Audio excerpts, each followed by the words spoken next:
Welcome to the AVAIL podcast, where we dig deep and talk about the art of leadership.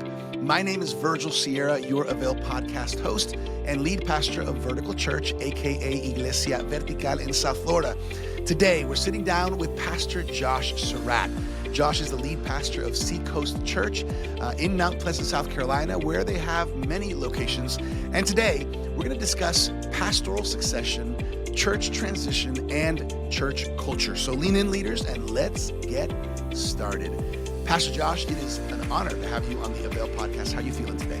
I feel honored as well. Thanks, Virgil, for having me on, and so grateful for all that you guys do to equip and empower guys like me who read your magazine and listen in often. So thanks for having me, man. Yeah, Pastor Josh, just want to say real quick, it's a blessing to have you as a guest. And throughout the years, I've been able to see from a distance what God has been doing at Seacoast Church, through some of the ARC conferences and some of the other events. Just it really is a beautiful thing when you see transition done well, when you see pastors who are leading with a heart for the Lord and a heart for people.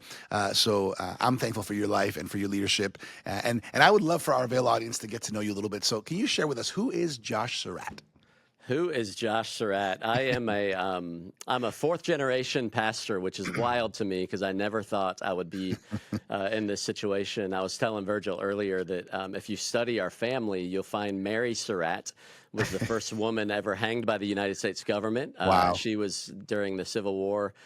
She was found guilty in conspiring to kill Abraham Lincoln. That's not something we're proud of, but it's part of our story. And so a few generations later, after our family had occupied some of the best prison cells in America, a group of ladies came through Oklahoma City doing a revival and praying that the meanest man in town would be saved. And it ended up that was E.L. Surratt. He's my great-grandpa. I met him one time, saw bullet holes in his chest from the gunfights that he had been in, and just a bad dude. But he got saved, and he became a pastor. My grandfather's an AG pastor. My dad was an AG pastor, and then he moved our family down to Charleston in 1988 to plant Seacoast Church. And so I was just a kid at the time, and had a season of several years throughout my teens and early college years that I ran hard and fast away from all that stuff. Never thought I would go into ministry. Really wanted to go into business. I was in the restaurant industry for a while, and got radically saved, though, at a small group here at Seacoast at 18 years old. Took me about 3-4 months of living out on my own to realize that there was just no life in the stuff that I thought I would find life in. The stuff I thought I missed out on, as a pastor's kid. Yep. We had earlier curfews. We had a different set of expectations, but it didn't take long to realize that there was no life in that stuff. And so God radically changed my life. Got married. Been married for 24 years. Got 3 amazing kids, and to my surprise, lead Seacoast Church. I never thought that would be in the cards for me. Didn't ever aspire to it, but God took me on a journey of helping me see that he wanted me to serve in ministry, and then over time ended up in this role. And I'm sure we'll talk about that a little bit. But I do love the Cubs baseball, and you happen to be interviewing me during a season where it's July and we still have hope. We still have hope. That doesn't usually hope's gone by June, maybe May. But love sports, love Clemson, love golf, really love life, but also love the chance to get to lead and steward the church. Yeah, that's awesome. I think I can speak for a lot of people maybe who know you, who know a little bit about your dad and even the church. It's not every day that you see church transition done right or well or healthy. A lot of times it's not easy, or it wasn't planned for, or there wasn't really a strategy or a map. I think this is an important conversation for a lot of reasons, whether you're an older pastor, a younger pastor, older leader, younger leader, ministry leader. I think there's some value in talking about this, Pastor Josh, specifically the concept of pastoral succession. And obviously, in your case, it was from father to son. It might not always be the case, but talk to us a little bit about that journey. I know you mentioned there was a season where you were running from the Lord, and probably the last thing on your mind was ministry, and then somehow the Lord, in the way that only He can, leads you back. And talk to us a little bit about that how it all happened. Yeah, absolutely. So I, at 18 got saved, and then I spoke at a youth conference. A youth pastor wanted me to share my testimony. And I didn't really want to do it, but I felt like God was calling me to. And that was the first time that I sensed like God using me in a way that felt like that was definitely not me. That was definitely not my Yeah. gifting. Like the Holy Spirit fell. You read through Acts, Peter's explaining the gospel to Cornelius, and it says the Holy Spirit fell. It's like one of those moments where it's like that Yeah. something just happened here, and a lot of people got saved. And so I fell in love with the church. I eventually came out of the restaurant industry and took a job, way less pay, to be an intern at the church. Billy Hornsby, who helped to plant the Ark, which is a church planting network that our church has been a part of from the beginning. He had me over to his house and asked me to quit my job and come work at Seacoast. He was our executive pastor at the time. And so I think for me, my journey, a lot of the succession stuff started when I didn't even know it was happening. Wow. At some point along the way, I was just serving in different roles. We launched our first campus. I served as a small groups pastor, served as a campus pastor for our broadcast. What I didn't know was happening behind the scenes, and nobody ever told me about it, is there were a handful of people that were saying, hey, we think that God's call is on this guy's life. Let's see if we can equip him in the right ways and give him the right opportunities that would help him to be able to grow into whatever it happens to be. But they kind of had in mind that they thought that I might be the one. And I'm thankful they never said it to me when I was 23, 25 years old, because I certainly wouldn't have believed it. And maybe it would have caused me to get in my own head in certain ways. But what I found out after the fact is that they were actually planning and preparing that early on to just help me grow into some things that they knew I would need to have experience in if I was going to be effective as a lead pastor. And so that's the interesting thing I've learned on the other side of succession. So I'll tell you how the story happened for me is that I was 27. I was the campus pastor at the Mount Pleasant campus. I was preaching maybe 4 to 6 times a year. And I was up that weekend. I asked my dad to meet with me for coffee on a Saturday. We had Saturday night services, and he knew that meant I need help with my message. I want to run through it. I want to bounce some things off of you. So that wasn't an abnormal thing for me to do. So I'm talking with him through the message, and at the end he said, "Hey, Josh, I just want to let you know that our team has asked me to kind of have a sealed envelope. If something were to happen to me, they would want to know what my hopes or intentions were for transition. And Wow. I just felt like I should tell you, even though nobody else really knows, your name is in that envelope." Wow. And I won't tell you exactly what I said to him because I want to keep it PG for pastors, but I did not think it was a good idea. I was like, "Dad, I love this church. This church has changed my life. This church has changed my family. I'm honored to serve in this church. Please don't ruin this church by putting me in charge of it." And I meant that. Certainly there was insecurity in there, but I meant it. But they saw something that I didn't see, and they kind of had more faith for me than I had at that point. And that was years before I took over. I took over at 34 years old. That was when I was 27. But that's when I at least knew that somebody had this idea and thought it was a good one. And then we went through a journey of transition that we can talk about. But I would say it wasn't until 3-4 years in that I actually thought it was a good idea. I had seen, and Virgil, maybe you can relate to this, but I had seen so many examples of large church pastors that I respected and that I followed, that I learned from. And there was a charisma in some of those people that I didn't see in myself. And I doubted whether I could lead a church like this, that I was wired to do it. It was just about wanting to make sure I didn't get into a role that I was going to fail in. And maybe that's one of my bigger lessons from the incoming pastor is that we all have a fear of failure to some degree. We all worry when you step on a stage, am I going to, but it's like I had to overcome a lot of that and almost embrace failure as a necessary part of my growth and of what God was doing in Seacoast in order to step into it. So yeah, I think when I think about pastors, it looks a lot different. And obviously ours was a father-son planned transition. You have transitions that come about because of an unexpected death or a moral failure or lots of different ways to do it. But I would say that there are some pretty important principles at play. And I learned a lot about transition studying the life of David.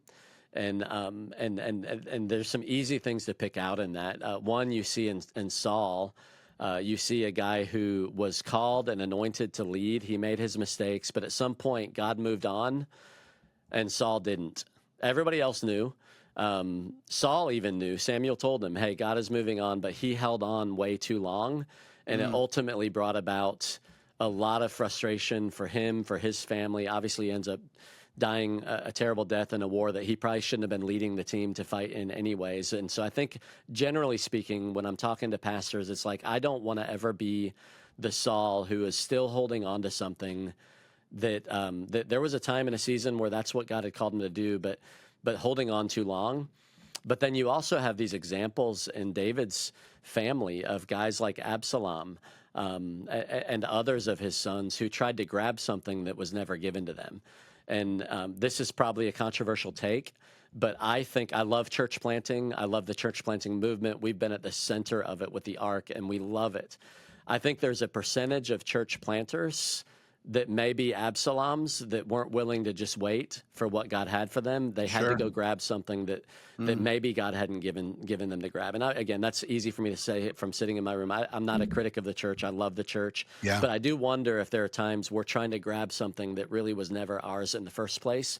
But then you've got David and Solomon, and you've got this dynamic where David leveraged all of his influence as an effective leader, and he had a lot of flaws, as we know, but he leveraged his influence to build resources so that Solomon could then build the church and build the house of God and build some things that weren't David's to build, but he set the next generation up with so much opportunity to succeed in doing what God had called him to do. And I think that's, there aren't any perfect pictures of transition, but that's a beautiful picture of David going, hey, he wanted to build it, right? He said, I'm going to build the, and God said, no, you're not. Yeah. That's not in the cards for you. But then he didn't just give up. He didn't just tap out. He actually leveraged his relationships to bring in the resources and to set up the next generation to be able to effectively lead. And in my case, I feel like, man, my dad and the team here did such a good job of preparing the way so that we could step in and lead and take the church to the next season. That's great. I love what you're sharing because you kind of have this perspective first of, I don't know what I'm doing, and I don't even think I'm the man for the job. Now, obviously, 11 years in, as we're recording this, you understand, you see a lot more, and because of that, I think it's wise for us to lean in and ask the question: what do you believe helps a succession plan be successful? Because there's obviously people that are in that. But in fact, Dr. Sam Chand has written a book called Tsunami that's all about succession, where he envisions this tsunami that's coming that many churches aren't ready for because they haven't been prepared for, they haven't been taught, they haven't thought of it. Whether it's the older generation that's holding on too long or not even thinking about the next generation, or the next generation not even being ready for it. Can you talk to us a little bit about, from your perspective, what helped the succession plan that you guys had? What helped it be successful, and in general? And then what helps it not be successful? Yeah. Well, let me speak to the older side of that first, because I see a lot more successes in what my dad did than what we did. And I really mean that. If he were here, we would talk, and he'd probably say some other things about what we did. But what I think made it successful is that the leader, who was not perfect. My dad, I love him to death. He's my hero, my role model, but he wasn't a perfect leader. But what he was able to do is detach his identity from his role as the founder and leader of Seacoast Church. And I think that's a key thing for, especially in our world. Why do people stay too long? Well, part of it is like, if I don't know who I am apart from the role that I'm in right now, then it's going to be really hard. It's going to be an identity crisis when God changes my assignment. And briefly, I learned this from people like Sam. I learned from Brad Lomenick. I've learned from a lot of great leaders. The whole idea that could be practical for anybody is you have identity, you have calling, and you have assignments. The identity is the things that don't change. We're children of God. We're fathers in some of our cases to children. There are a handful of things that will never change about who we are. We have our calling. Our calling is like our unique, the things we're uniquely good at that maybe we don't even know that we're good at. The things that other people would go, man, you do this naturally. It's just a gift and a grace of God on our life, a calling. And they tend to kind of run throughout our entire different lives and the different assignments that we have. But then we have the assignments, which are the roles that we're in right now. And too often, we attach the assignment with the identity. What do we ask kids when they're little? What do you want to be when you grow up? We learn from a very early age that who we are is connected with what we do. And I find great value in my assignment. I love what I get to do. But what I found in my dad is that he wasn't so married to his job that he didn't know who he would be after it. And what he would tell you right now is on the other side of what many people would say, planting Seacoast. And if you don't know much about Seacoast, it's flown under the radar in some ways, but when it grew above about 300 people, it was the biggest church our family had ever been a part of.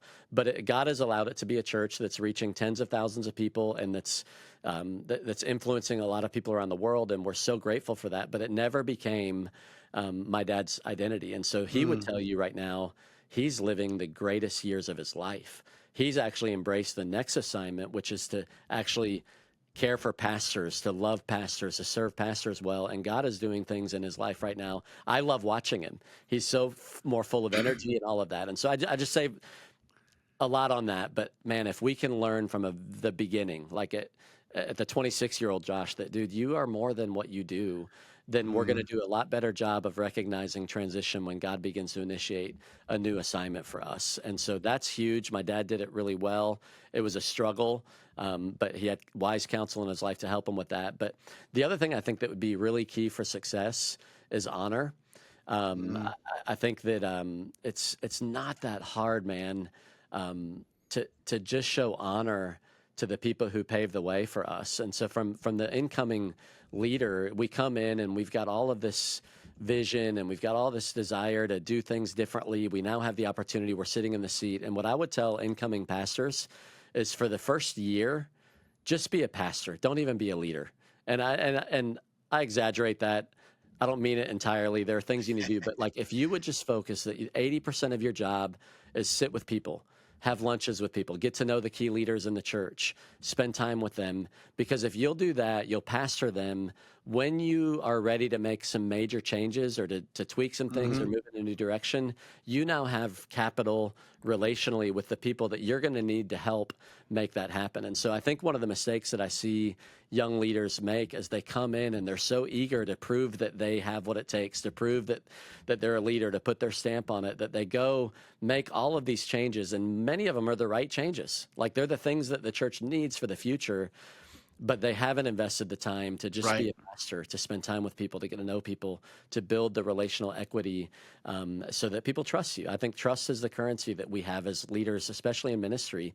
If people don't trust us, then we're going to have a hard time getting things done. And so that comes down to integrity, character, all of that stuff. But it also comes down to like be accessible, spend time with people. And so those are some broad things that I would say.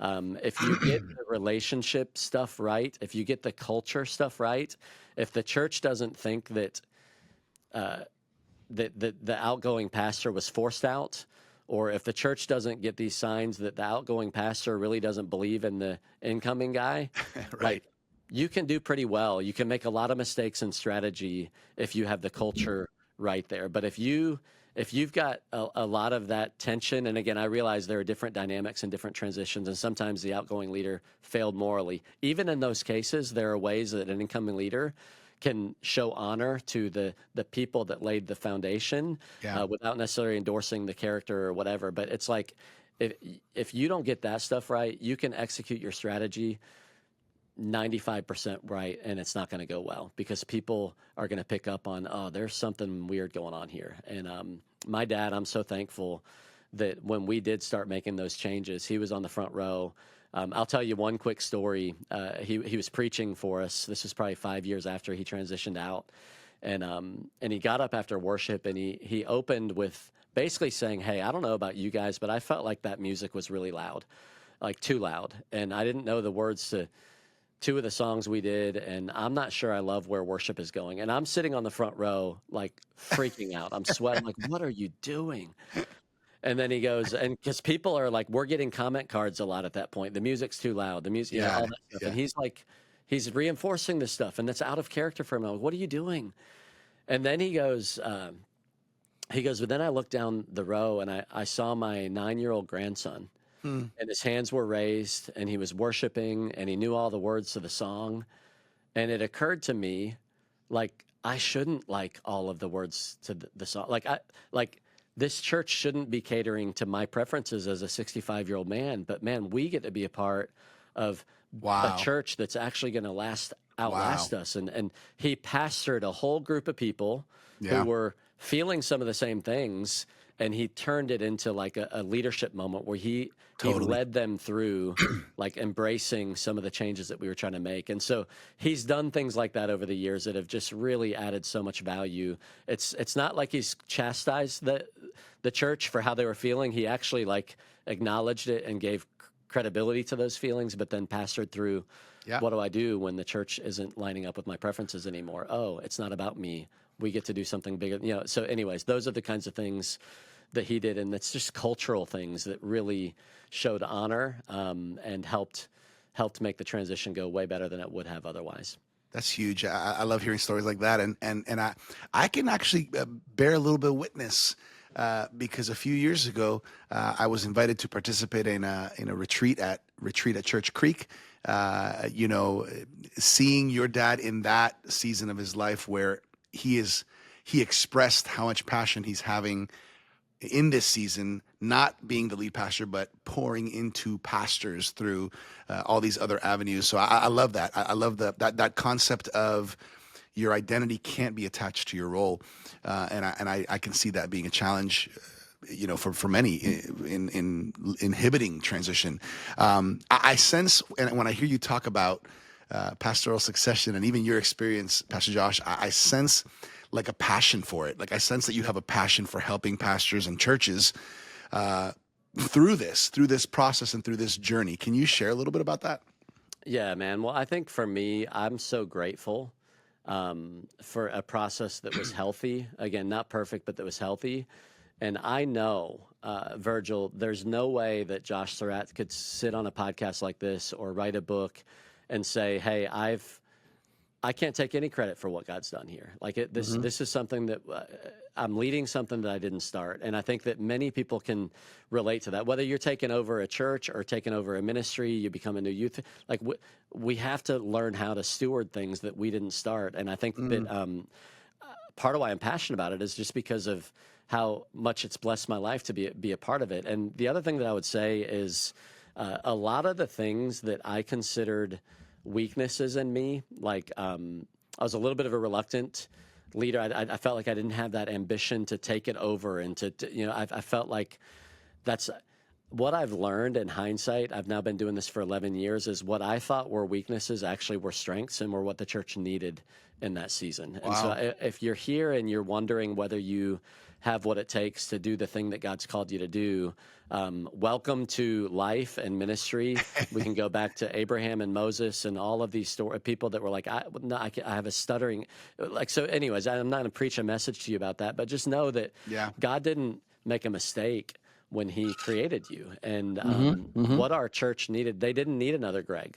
I think another Greg may have driven the church into a season of decline. Like what we needed was we'd grown rapidly over the last 10 years or so, and we needed some stability, some consistency. And then now here we are in seasons, had seen new seasons of rapid growth, but the church needed the things that I would have called leadership weaknesses. I can look in hindsight and go, God used those as real strengths and assets to our church, to create a sense of stability that the church really needed. And I wouldn't have known that at the time. And so I think I just know how we as leaders get in our heads. I know how we doubt ourselves. I know how we question whether we have what it takes.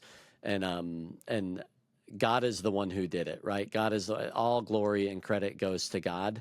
But he didn't make a mistake when he chose you for the role that he's got you in. And so the sooner we become confident in that, the sooner that we'll operate out of a place of his strength at work within our weaknesses versus us trying to prove ourselves and prove to other people that we have what it takes. I had a mentor in my life who asked me around the time we transitioned. He sensed that I was struggling because, man, I was the first guy in the office and the last to leave for years. I was like, I'm going to make sure nobody thinks I ever get a job or promotion in this church because of my last name. Like that was Right. just a chip on my shoulder. I think probably healthy and unhealthy, right? In some Sure. ways it was healthy, in some ways it wasn't. But he said, "Hey, Josh, let me ask you a question." He said, "Do you ever see examples in Scripture of God blessing generationally, like God using families and generations?" It's like, yeah, I can see that, and these, and he said, "Let me ask you another question: How much, how much say did you have in what family you were born into?" It's like, obviously, God didn't run any of those things by me. I didn't have any say whatsoever. And he was like, "So why are you working so hard to prove something? Why are you?" And it just was something I needed to hear to go, you know what?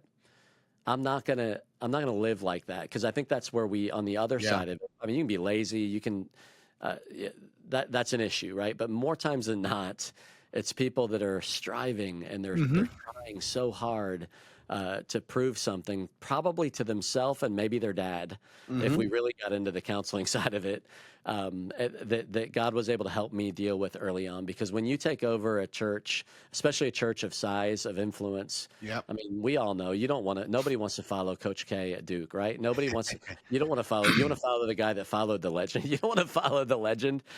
So I had to work through a lot of those own insecurities in my own life, and so I think if God could use me to help other people, just to gain the confidence to keep going after it today, then I'll do that as long as God gives me an opportunity and a microphone to do it. Yeah, that's good. That's good. And I think you have a significant voice there.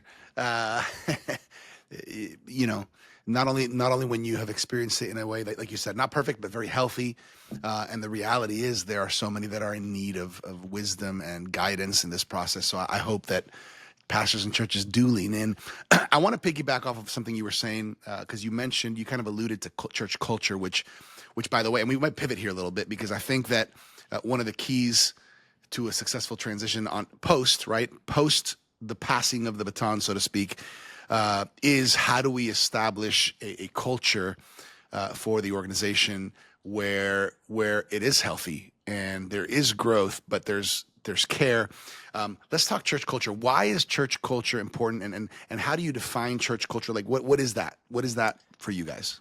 Well, isn't that a crazy hard question? I think it's actually Sam Chan that had this quote, and I'll butcher the quote, but this illustration, I think I heard him use it at a leadership network thing that I was at, where he said, if you were at a fine dining restaurant and they brought out the most choice meat and the best food, and the presentation was amazing, but there was a cockroach on the plate, like it ruins the whole thing, right? And he said something to the degree of, vision is the meat and potato, vision is the good stuff that you want to eat. Culture is the plate that it's provided on, and so it's figuring out what are those things about the way you're doing that you want to be intentional with. And when we took over the church in 2014, again, we're church people, fourth generation. We love the church. We love small groups, weekend, all of that. But the organization had grown to a place where we had around 200 employees, and what we did really well at church, we had no idea how to lead an organization. And what I learned early on in our first year, we realized culture is going to be the thing that we have to tackle, Right. because part of it was like 80% of it was great. There's some things about our culture that when you're in one location, everybody's officing in the same place, everybody's grabbing lunch together. There are a lot Hmm. of things that get caught, Yep. that inherently you pick up, that we realized we had grown as an organization to a point that we needed to learn how to put language around that and define it, because it wasn't going to be caught anymore. And honestly, the culture didn't need language early on, because wherever my dad showed up, he showed up with fresh vision and fresh. It was like he was the culture in a sense, Yeah. because he was just a charismatic leader in that way. And so I think as a next generation leader, we just learned we need to figure this out. So we did engaged an organization and did a church-wide survey. They're called Best Christian Workplaces. You've probably heard of them. There are probably many others like them, but that's the one that we used. And we just did an evaluation. We did an anonymous survey with 200 of our staff, all of our staff, and just asked a ton of questions about how they were experiencing work, how they're experiencing church, what they loved about the church, what needed to grow in the church, and all that. And it was sobering for us because Wow. we actually ended up getting concrete data that described where we were as a culture. And they had 5 different levels. The lowest was toxic, and the highest is flourishing. The first year we took it, we were 2 hundredths of a point above toxic. Wow. And this is a great church that's growing, but the people that are working there are not healthy, and we realized it quickly. And it's not, and it wasn't. I'm not blaming the people. There are some things about how we were leading Yeah. that we're not living well with people. And so, what I would say is, my hope is that we spend a lot more time in staff meetings talking about health than we do about growth. I love growth. I want the church to grow. I think the growth is a critical metric to look at. Like, are we actually reaching and advancing the kingdom? Because if we're not, let's do something else. If we're not actually, if people aren't getting saved, if people aren't getting baptized, if people aren't growing in their faith, then let's do something else. Like, we want growth, but we spend so much more time talking about health than we do about growth. And so we've gone on a journey of 11 years. Our last survey that we took this past year was our first year as a flourishing Christian workplace. And that's just one metric that we use, but we've seen the culture grow. And so some of the things that we've identified here at Seacoast that makes it different, and every church will be different, every business will be different, but I think if you'll discipline yourselves to have these conversations of discovery, not what we aspire to, but what really are we? Like, what describes our culture? It's a place of healing. We've had so many pastors who have come in to Seacoast after either them doing something stupid or getting hurt by church people. And God has just used this as a place of healing for pastors, for people in our community. We've seen a ton of marriages restored. So we've just kind of gone, okay, this is what God has done uniquely. Let's put language to that. Let's figure out how we can leverage that and resource that and make it part of our vision, not something we just do accidentally. We're definitely a family. I know a lot of organizations use family. It's hard because we've had to fire family. And I would even say that there's somebody that is staying, they're in town with us this week, that are staying with our family and our home that we had to remove from our staff 5 years ago. And so we've had to wrestle through the dynamics of what does it mean to be in ministry with like people that you love as family, but also have to have hard conversations from time to time. It's tricky, it's messy, but we're committed to going after it and to doing it as best as we can. And so anyways, that's a lot. I haven't gotten super practical with that, but we surveyed, we assessed to figure out where are we as a culture. And then every year we would take the 2 or 3 most significant pieces of feedback that we got on that culture survey. And then we just worked at it. We invited people into working groups to go, okay, what we're hearing you say, for example, the first year, compensation and benefits, people were very much underpaid at Seacoast, and they told us it was affecting them, and they were right. I wanted to argue with it, but they were actually right. We looked at a lot of the surveys that you can look at that compare different regions, and it was like, man, we're not doing well here. So we had to make a strategic decision that we're going to have less people, and we're going to try to pay people a little bit better here. And we're never going to compete with corporate, but we're going to do. So we worked at it, man. We went on a 5-year journey and we worked at it. We found out that there was a lack of clarity on our vision and our values, and it was frustrating for some people to figure it out. So we worked for 3-4 years on really bringing clarity to what we do, clarity to the vision, clarity to the culture. And then it can be boring at times. It's like, I know I've preached this message before. I know I've talked about all stuff, but we just go back to the same few things and just try to reinforce those every single week, or every single time we get together. We do an all staff meeting about once a month where every one of our staff comes into Mount Pleasant, and we design that day around one of our cultural values that we worked really hard to clarify. And then we design the department meetings around that. We design the spiritual inspiration part of that around that. We do training around that and our afternoon sessions. And so we've just tried to be super intentional to drive culture. And you know what's crazy, Virgil? As we've gotten healthier, the church is growing. Like it's like so. But to me, it feels more sustainable. One of our culture. One of the things that we hammer with culture is we have a platform culture, not a pedestal culture. Right. So we value platform over pedestal. Pedestals are narrow. They draw attention to them, and they're easy to fall from. Platforms are wide. They're for sending a message out, and there's room for plenty of people on it. And so we have a teaching team here at Seacoast. I preach as a lead pastor 15 to 18 times a year, which seems crazy, but Wow. it's just something that we feel like God's called us to do here. Don't think it's formulaic for every church by any means, but it's created a culture where we have a number of people on our teaching team. We can stay healthy, we can stay fresh, and it's not about me or any other name. It's about proclaiming the message of Jesus to as many people as we can. And so we are passionate. We've got a culture book that I can give you for show notes or whatever that people can download and look at, just for what does that look like for us on a practical level, down to like we have a glossary of terms that we use and terms we don't use at Seacoast, just because we found that language really does affect culture. So, we don't have volunteers at Seacoast. We call them Dream Team. And so, but we, little things like that we try to get really clear with our team, like this is why it matters. And this is the language that we try to use in it.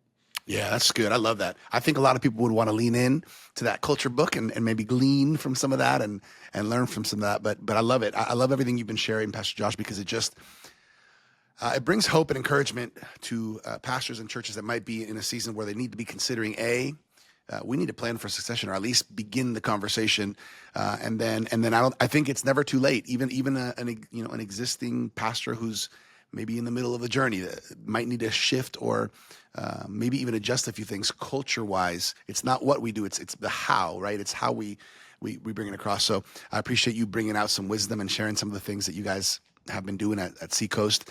Honestly, we're gonna have to do another episode and talk more about this, Pastor Josh, because it's so good, and hearing from you is very, very valuable.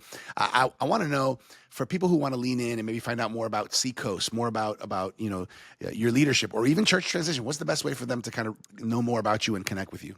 Yeah, man. Of course, I've got Instagram, Facebook, all that stuff. You can find me there.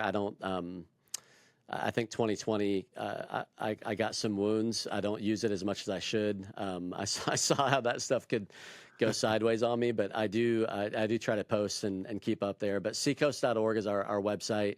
If you want to check that out. One of the things I wanted to mention to you, Virgil, is part of our House of Healing, Place of Healing. We launched a counseling center a couple of years ago. We started to look at, like, we always have been a missional church. We have dream centers that do feeding programs, and we're in prison ministry and all that. But we started to ask the question, like, what are the biggest needs right now in our culture? And mental health and drug addiction and a lot of those types of issues rose to the surface quickly. And so we decided to launch a counseling center. We had some resources and people on our team. And so if you are a pastor or a leader who is maybe burnt out or feel like you're on the edge of it, I'd love to make our counseling center available to you guys as well. And that's seacoast.org/talk is the website. And it's got a link to it, but we do virtual counseling. But we now have about 16 therapists. We're in 2 locations, getting ready to launch our 3rd location of counseling. Wow. And so we do intensives for pastors if pastor and their wife may need to come in and work on some of that. So I'd love to make that available to anybody who might be in a place where they feel like they need that, because we've just seen so much as we focus on health, so much fruit comes out of that. And so I think we should finish this race. And I don't think God's going to high five any of us and go, man, you built a great church, but you ruined your family. But thanks for doing that for me. I think that there's a way we can be part of great churches, but do it in a way where our soul remains healthy. The retreat at Church Creek, you mentioned it, would be a resource that I would throw out there. We love to host pastors for a 1-week time of just really rest, refreshment, friendship, and a chance to unburden your soul. That's what my dad does full time right now, and but it's part of our church, part of the ministry of our church, and we love that as well. So there's a few areas that you can find us. Yeah, it's a blessing. I remember speaking to Pastor Chip Judd, and he had mentioned to us as well about the counseling centers and just what God is doing, which is awesome. Thank you for making that available. Everybody, that's seacoast.org for the church. If you want more about the counseling center, seacoast.org/talk. And you can also look up Retreat at Church Creek. What a blessing. I want to mention for everybody who's watching or listening, the AVAIL Journal, it comes out quarterly. If you're not getting it, what are you waiting for? Try it out. Try it on us, a free trial subscription. availjournal.com. It's good to have resources in your hands. Pastor Josh, as we finish off here, what's a final thought or word of encouragement you want to leave on our hearts? Man, I would just say this. I could say a lot, but I believe that the church is in as good a place as it's ever been, and it's in a place where we're positioned to make as big of an impact as ever. And so, like you, I've seen and heard lots of criticisms of the church, and I think God has been purifying the church. And man, if you're struggling with something, like, let's be proactive with it. Let's humble ourselves before the Lord and go after it. But sometimes, and this may just be me, I can read so much negative press about the church that it starts to affect how I view it. And so I just want to encourage you, man, God is on the move. We live in a generation and a time and a space where the Bible is accessible to more people than it's ever been. And so don't question whether God has made a mistake with you. He's positioned us in a unique time and a unique space where we get a chance to spread the greatest message that's ever been told to a world that needs it now more than ever. And so, man, my encouragement would be stay out of the controversy sells right now. If you want to build a platform, take a controversial take on something and go build your platform. But man, I'm hopeful that most of us would just stay the course, lead people, love people, serve people, and watch God move in a way that we've never seen him move in our generation. And so it doesn't sell. It doesn't build platforms or pedestals. But man, it's the daily work of the ministry of loving people, caring for people, and staying after it. And we're going to see him do so much more than we could ever ask or imagine. So I believe in you. I believe in the church, and I believe that its best days are right in front of us. So good. So good. Thank you, Pastor Josh. On behalf of Dr. Sam Chan, Martijn Van Tilburg, our whole AVAIL leadership team, we honor you, Pastor Josh, and we're thankful for your life and your leadership and your family. And we thank you for pouring out some of that wisdom and experience to all of our leaders on this podcast. Such an honor. Thank you. Hey, everybody. Thank you for joining us for this episode of the AVAIL podcast. For more leadership resources, check us out at theartofleadership.com and make sure to claim your free trial subscription of the AVAIL Journal at availjournal.com. As always, I'm your AVAIL podcast host, Virgil Sierra. Muchas gracias. Thank you for connecting with us to learn the art of leadership here at the AVAIL podcast. God bless.